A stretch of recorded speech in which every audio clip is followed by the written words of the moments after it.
Not in the face! Thank you.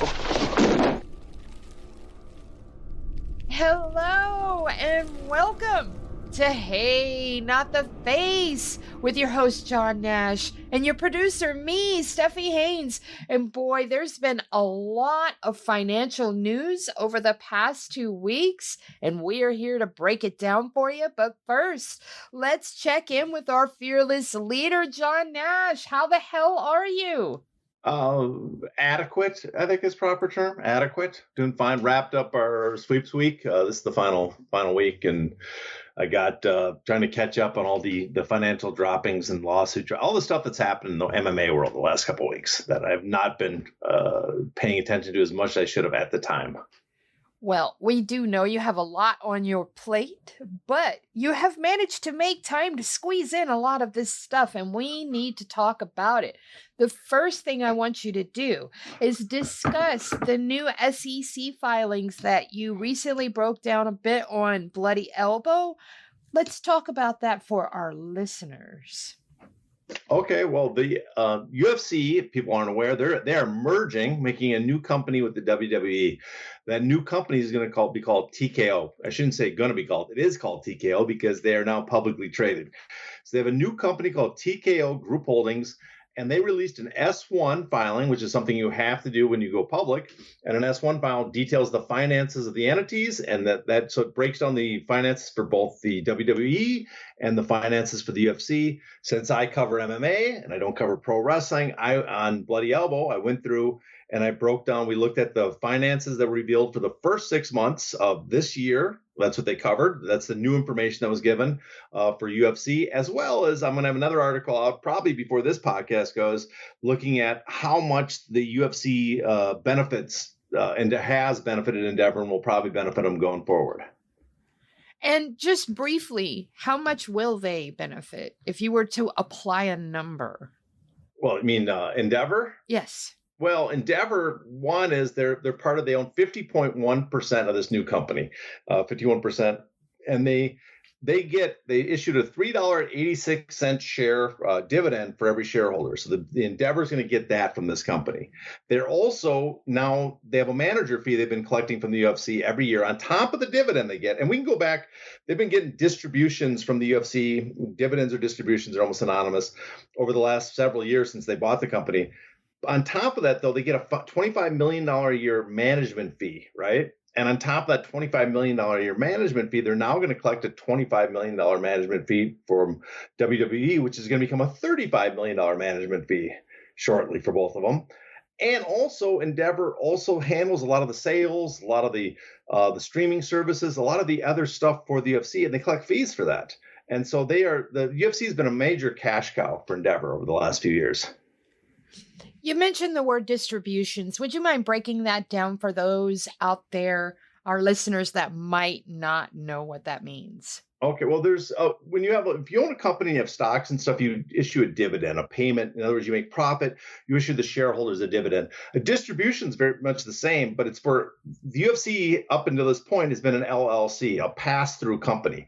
In other words, they don't pay because they're now a pass-through. They don't pay their income tax and stuff directly. They have to distribute that to the owners, the money, and then the people that own it, that own shares, they pay the taxes, except for income tax. It's a separate tax. And so over the years, in 2020, when the UFC was owned by 50.1% of Endeavor, they got a $300 million distribution that year, plus an additional $12.6 million to cover taxes. Then the pandemic hit that year, remember? And so the next year, distributions, Endeavor took complete control of the UFC, 100%, partly by issuing stocks into Endeavor for a lot of the ownership. And they took 100% ownership, and they issued in that year over $1 billion distribution to Endeavor directly from the UFC. And then the year after that, almost another $300 million. And so when Ari Emanuel says that the UFC is what kept Endeavor afloat during the pandemic, he ain't lying. UFC took on debt, an extra $600 million in debt, just to take that money and give it to Endeavor to keep Endeavor afloat. Wow. Tell me about management fees. You keep mentioning management fees. Well, Break the down what a management fees. fee Oh, is. sorry, what's that? Just break down what a management fee is. Oh, okay. Well, the management fee is the Endeavor manages the UFC, and because of that, you'd think that them being a shareholder and owning the shares, the majority and outright owning UFC would be enough. That as an owner, you would collect the profits. But on top of that, they claim that they're managing the company and they draw another income from that. Which is interesting is those distributions that I said earlier, and the management fee and all the other fees that the Endeavor collects. In some ways, people aren't, people might be aware of this. There's a UAW strike ongoing. And so there's kind of a comparison you can make here between the United Auto Workers strike and the UFC, the fighters. The auto workers, the union, took a deal in 2008, 2009 under the Obama administration to save the auto industry, the big three, remember? Mm-hmm. And that deal was a bailout. But part of that deal was the unions basically agreed to freeze their pay and actually take a pay cut to keep the auto worker, the big three surviving. But the big three went on to have gangbuster years and made record profits over the next few years. Not next few years, but several years later. In fact, 20-some billion, just billions upon billions of dollars of profit. But the workers are now upset because they got nothing in return. In many ways, you could say, kind of make the same comparison to UFC fighters, is they came back, right? And they came back during the pandemic, put on shows to make sure ESPN and all these contracted revenue came to the UFC, and that money kept the Endeavor afloat. So they saved the company. They saved both of them, basically. And in return, what happened? Well, their pay really didn't go up at all. And so the fighters now they're looking at, they did all this for the company, but in return, they're still stuck at their small percentage of the wage share. My God.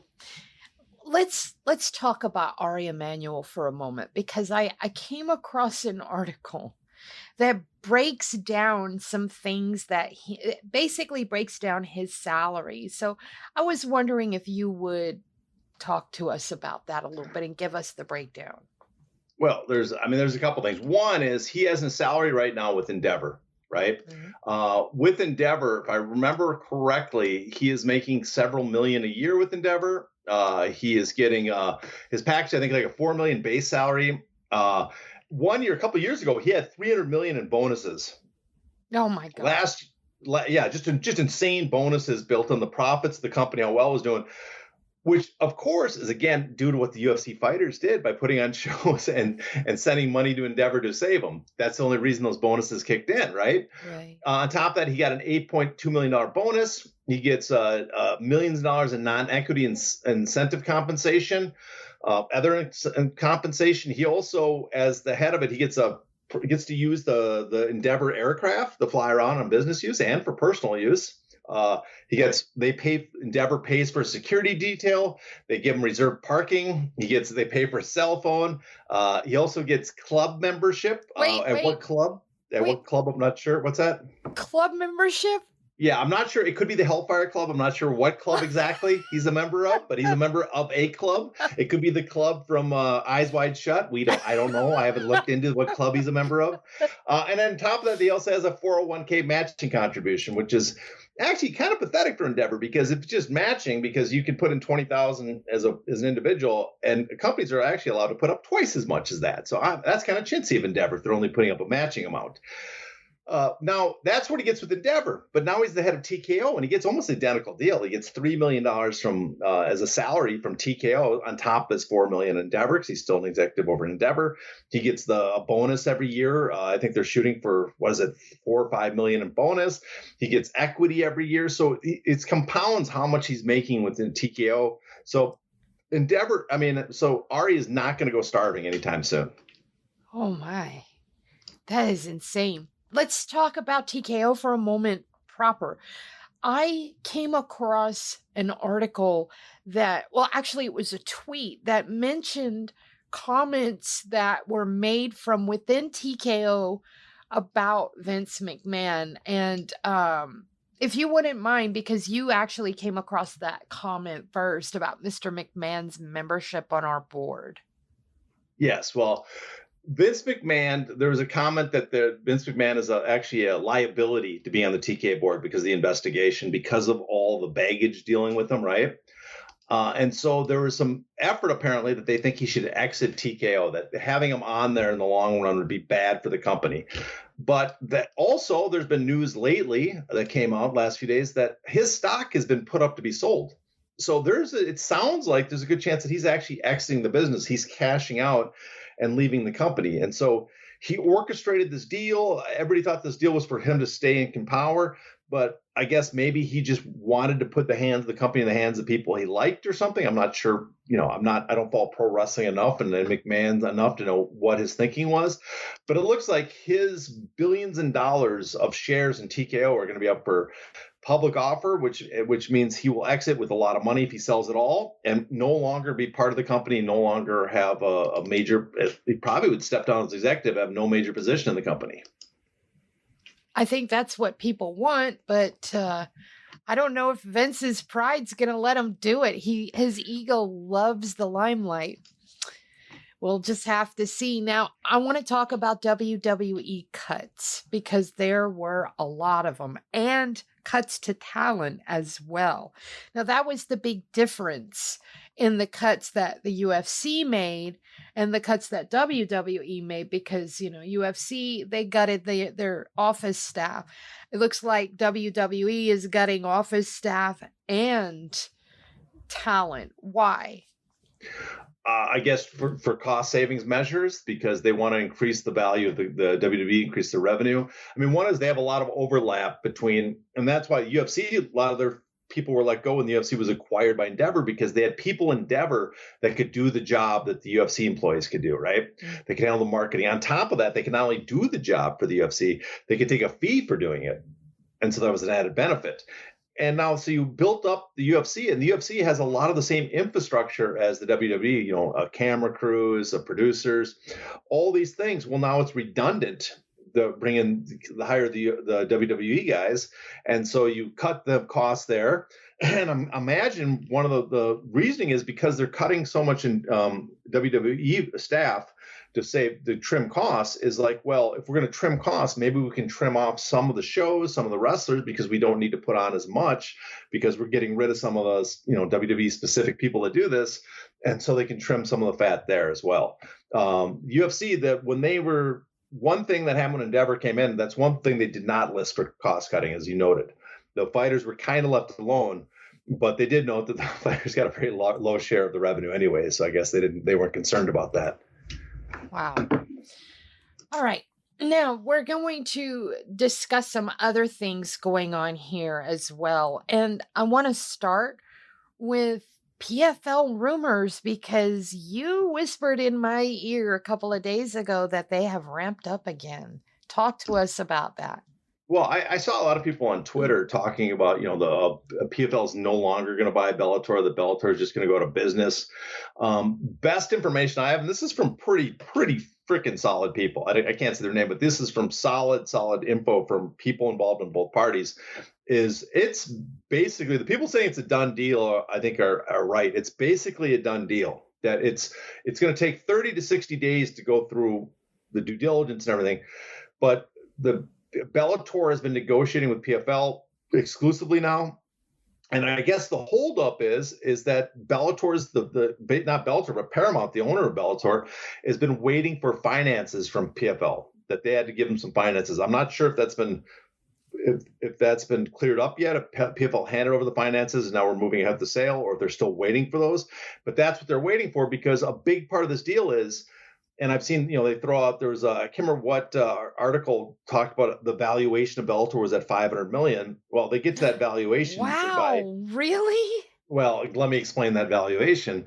They get to that valuation by, some of it's in cash. So we have a percentage of it, a minority percentage of it in cash. And so that's solid cash. The rest of it is in shares in the entity of PFL, right? Now, So as the PFL shares of PFL's current valuation, you total that up and it's $500 million, but is PFL worth whatever they're saying it's worth, right? PFL, I think, currently claims they're like $1 billion company, maybe plus. So if they're giving them 50, 30, 40, 50% of PFL, maybe less, 20, whatever, you've got to trust that the valuation of PFL, who's not on the open market, right? We don't know, there's no one trading shares. That valuation set by investors, current equity and stuff, venture capitalists. So it's probably grossly inflated, but only if you include that valuation would you get to these hundreds and hundreds of million valuation for Bellator. And so I would suggest that it's probably not worth that much. I don't think PFL it's like one championship claiming they're $1 billion company. That valuation's pretty inflated, but that's what's holding up the deal apparently. Wow. Let's talk about the outlook if PFL does buy Bellator. Are they going to become Pride? Are they going to become real competition? Well, I'm I guess maybe hopeful for them. I have some hope. I think it was smart. From PFL's point of view, they do need to do something.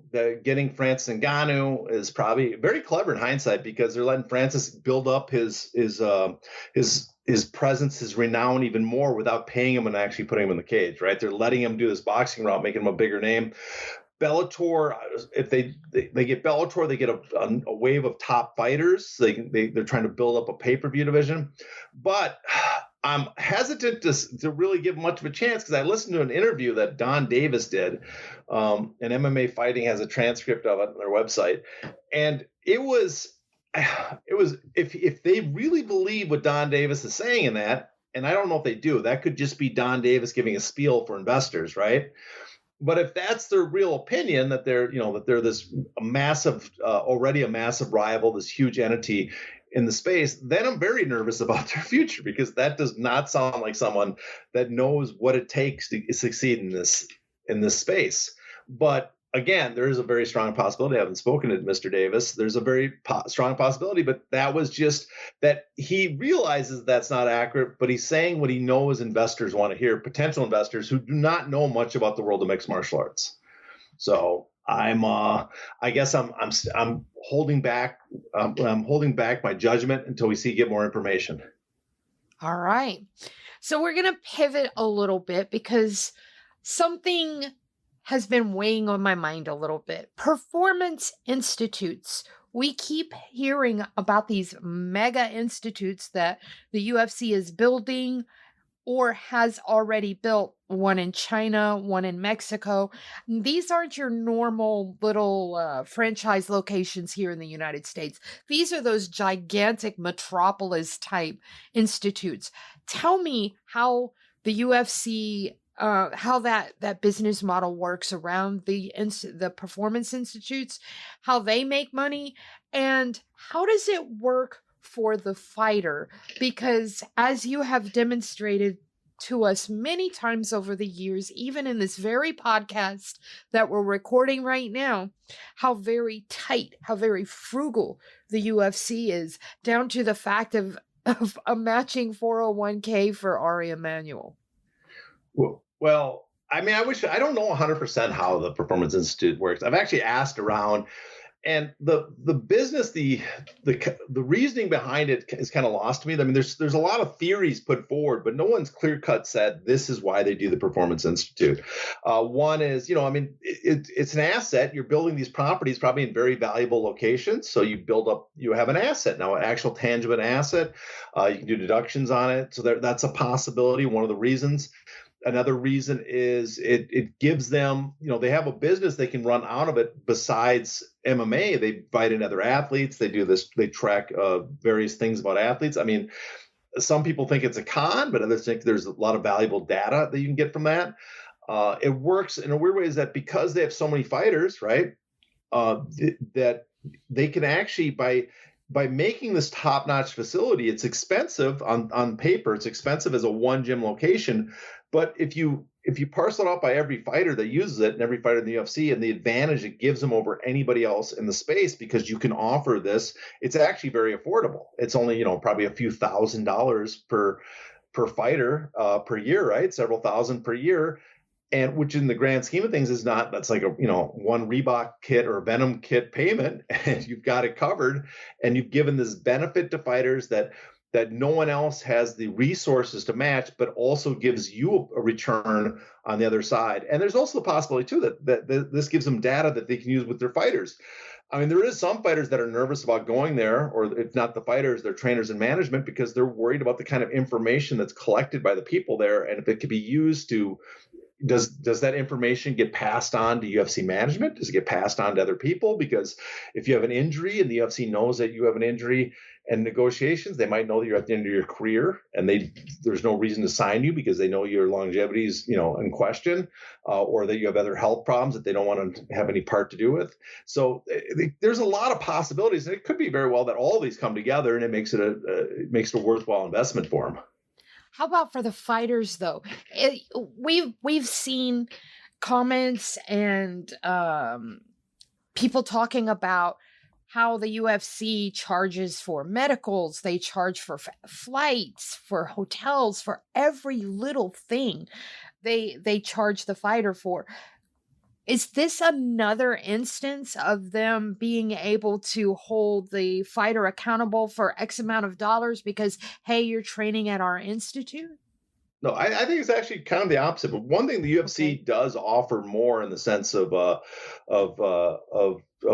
care and guidance towards your career, basically hand-holding, because they have people that work with you on your, in your promotional appearances. They have people that come around and guide you of where to show up for events and, and book your flights. And they do pay more probably and the expenses for a lot of that stuff, that travel expenses and hotel, than other MMA promotions, because other MMA promotions just can't compete with the amount of resources the UFC has. So this is one other thing that they can offer that no other promotion can compete with, because no other promotion can build something like this.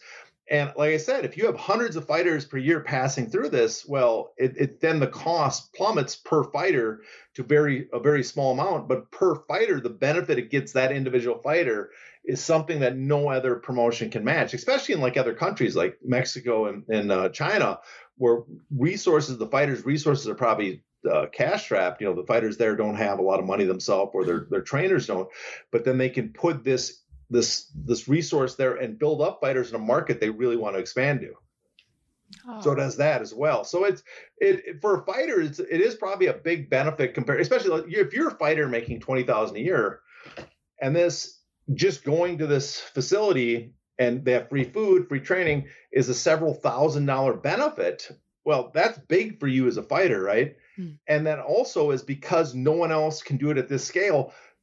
Even though it costs, the UFC just a few $1,000s per fighter, and the fighter gets maybe twice as much from it, no other promotion can do that. And so that's an added benefit to those fighters, and a benefit to the UFC, because they've introduced something that is very hard for potential competition, in quotations, to ever compete with. Okay. All right. So I actually am way happy with that response, because it actually seems like the UFC threw the dog a bone, right? Well, yeah. I mean, what's their motivation for doing it? I don't know. They're a business, and corporations do not generally do stuff just out of sometimes they do stuff to be kind, but usually there's an ulterior motive for doing it, for being nice, for anything, for charity, whatever, for major businesses, because they get a positive PR out of it. But in this case, this is something that probably is good for fighters. Okay. Well, our last topic, I have two things that are going to tie into each other. Ticket prices for UFC 295 are ridiculous. The lowest price is $777, and that is for your nosebleeds. $777. The highest ticket price right now, and these are straight ticket prices, not going through a second seller, not going through scalpers. This is straight up Ticketmaster pricing. The highest price ticket goes for almost $16,000. Break it down for us. Why this particular event when we have UFC 300 right around the corner? What you think UFC 300 prices will look like? And is this ushering in sort of a movement of inflation era pricing? Well, one is we got to point out is that UFC ticket prices have been going up a lot lately. Their gates, because they've limited supply, the gates have gone through the roof, right? We've had several, record-breaking gates previous years. The $7 million gate, $5 million, $10 million gate, which used to be unheard of in the several years ago, is now very common. Basically, boxing numbered gates, which was very uncommon in UFC. So that's one. Two, I think it says a lot about John Jones' appeal and John Jones versus Stipe, is that the appeal is there. This is a mega fight for the hardcore fan that's willing to pay out. This is something they want to see because these are two well-known fighters, right? But it also suggests to me that damn, Francis Ngannou versus John Jones would have done monstrous business. And in some ways, if you listen, Francis Ngannou did an interview recently with Joe Rogan, and he laid out what happened, everything. And I was listening to that interview, and I got to say, John Jones probably should be kicking himself, because Francis Ngannou laid out the plan to wait out a sunset provision. John Jones could have done the same. The two of them, that doesn't mean he has to go fight somewhere else, but the two of them then could take this fight that's going to be and I've talked to people in the industry, boxing, MMA guys, everybody knows this fight is monstrous, either in the UFC or outside the UFC. They could have then taken that fight to the UFC or somewhere else and said, we want to keep all the money for ourselves, right? Well, the tickets for Miocic versus John Jones suggest there's a huge demand for that. I think John Jones versus Ngannou would do much more, plus the pay-per-view sales and everything. I can't help but think that this was a fight that the two would have split $50 million, $100 million, so $50 million each minimum. And so now John Jones fighting Miocic, he's going to make some money, but I don't think he's going to make anything close to that. Wow. All right. My tie-in for that is we have two new champions right now. We have Sean Strickland and we have Sean O'Malley, the double Seans. We have the possibility of Colby Covington overcoming Leon Edwards. You never know what could happen there. But the point I'm making here is, what do you think the earning potential of these three men are? Well, I got to think Sean O'Malley has the highest. There just seems to be, he seems to appeal to a fan base that of young people on the internet that I'm just not part of. I'm not really aware of.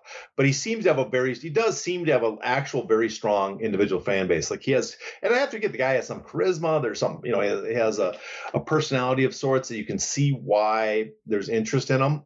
And so he, especially for a 135 pounder, he has some fan. Obviously can sell more pay-per-views than other fighters that weight, and probably more than any fighter ever in the UFC at that weight. Remember, McGregor started at 145, so no match for that. But he seems to have the strongest fan base. Now, the other two, I do think they have some appeal. I just don't think they have widespread appeal. I think they could do okay. There's a group of both differently. There's a group that, because he appeals to the mega guys, Colby. Literally, he does the whole Trump thing, wears the hat, the mega make America great, literally targets that audience. He could probably sell more than the generic fighter. Covington too. I come with Strickland too, because he just has a weird, there's no other way to describe it, weird vibe. I think all maps, they add something to the American domestic pay-per-view buy, but I think that's limited. I think they did take a hit when Adesanya lost, because as much as maybe Strickland can sell as much in the U.S., maybe not, I'm not sure. You do lose a large amount of sales in Oceania, in New Zealand, and in Australia. And even though those tickets are a little bit cheaper, that is several 100,000 pay-per-view buys probably from those places when he fights. And they're 2/3 the price of an American price. That still adds up. So I don't think they're going to recoup that money with Sean Strickland. That's why I think they're immediately doing the rematch. They want to give Israel a chance to win it back, because they want to. They have Volkanovski, but they like that. They like keeping that market happy. Yeah. One last thing here, real quick, because I want to go back to John Jones and these ticket sales. John Jones hasn't traditionally been this big a draw. Not at all. So we have to wonder, is part of this because we haven't seen Conor McGregor in a pay-per-view in so long? It might be. I mean, there's a built up demand. They want big fights, but we could say the same thing. Like Bud Crawford was not a big ticket seller either, right? And Errol Spence, but then you put him on that fight, and they did 20 million plus gate. And I think there's something about, I was, as someone once told me, a broadcaster, sometimes 1 + 1 doesn't equal 2, 1 + 1 equals 4 or 8. You get the right two people together, and the sky's the limits. And I think John Jones, the way he's come back, his absence has actually built him up as a more mythical figure, winning the heavyweight championship the way he did. And, now he has a challenger that everybody knows the name of. It builds it up, and it's in New York City, and there's just a bunch of other reasons with it. But I think a big part of this, John Jones is now he's a bigger star now than he was when he left, he was a big star then, But and I think, and again, it's strange enough to say is that we look at people downplay Brandon Sagano's pay-per-view sales that were huge, but his Q rating has just been going through the roof ever since he left the UFC, right? The talk, he's been on shows, he's been on everything. He's going to be just super well known based on, as long as he doesn't get absolutely embarrassed by Tyson Fury. He's going to be super well known after that. And so that's a fight that, that's you're talking about probably the biggest. When people say that's the biggest MMA fight possible in history, I'm starting to believe them. That's bigger than Khabib versus McGregor. That has the potential to be the biggest fight ever in MMA history. And right now, it doesn't look like we're going to get it. So back to my original question. Do you think these inflated prices are going to be a thing going forward, like these extreme pricing?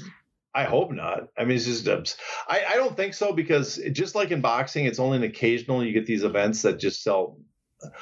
I guess maybe going forward, there'll be an event, one event a year or every other year that's so big that we can get these kind of prices. Mm-hmm. But I just don't, MMA has not been built on those type of tickets. But again, Endeavor, they're smart about this. They track this information, and they've been intentionally, putting shows in the apex, limiting the supply. And so maybe they have information that know that they can push ticket sales much, much higher than we've had in the past. So I guess my answer is, I don't know. All right. Well, that's going to wrap us up. We hope you have enjoyed this episode. A lot of information packed into a small capsule of time for you. Yeah, we don't. If you didn't enjoy it, we don't care. You're not gonna go. Well, let's do another. If you didn't enjoy this, go somewhere else. We don't need you. Don't listen to John. Anyways, if you would do us the kindness of subscribing, because that helps us. That keeps us afloat. That allows for these shows like this to continue moving forward. And for those of you that are subscribers, we thank you from the bottoms of our heart. Please continue to read. Please continue to listen. We work for bloodyelbow.com. Make sure you go over there, check everything out. John, what do you have coming up for us? I know you have a piece in the works that will be out this week. Yeah, it should be out Monday, maybe Tuesday, probably right around when this comes out, is a piece about a lot what we talked about today, maybe more detail about what Endeavor has, how they've benefited from the UFC over the years.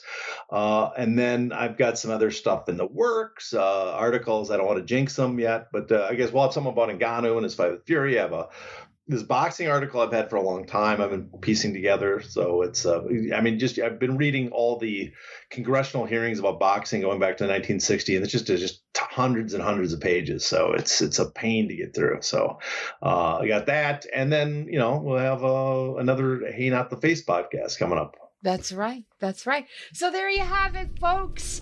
You know the drill. Until next time, please stay safe.